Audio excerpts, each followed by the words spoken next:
aşk bitti diyorsun, ayrılmak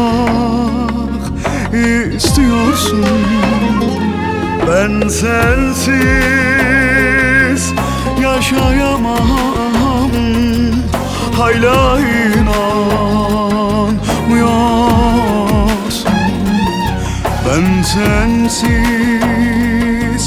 bir ölüyüm, halimi görmüyorsun.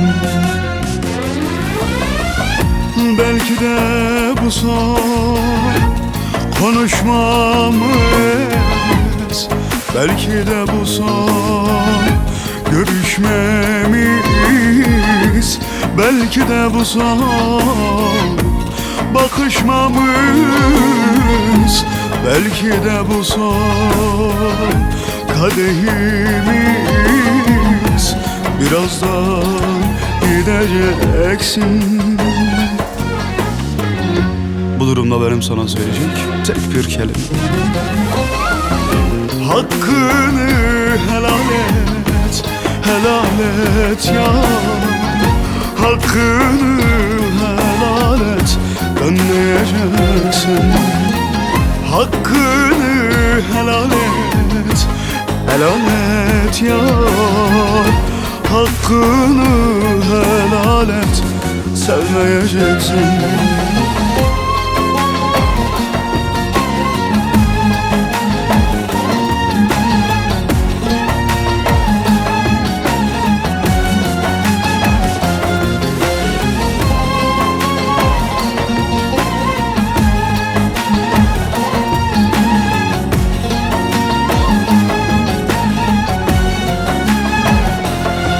Farkında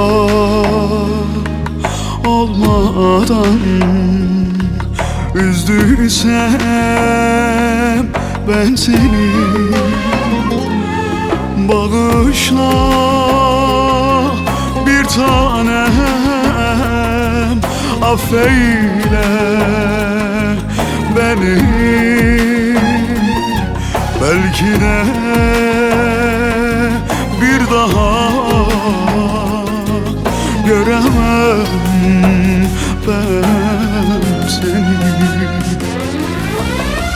Belki de bu son görüşmemiz, belki de bu son konuşmamız lele, belki de bu son lele bakışmamız, belki de bu son oturmamız.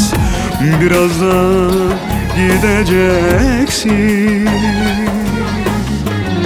Bu durumda benim sana söyleyecek tek bir sözüm var: hakkını helal et, helal et ya.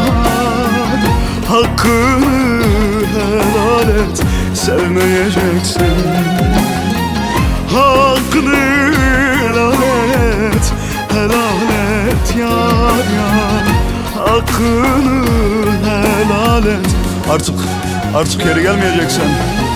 Hakkını helal et, helal et bana.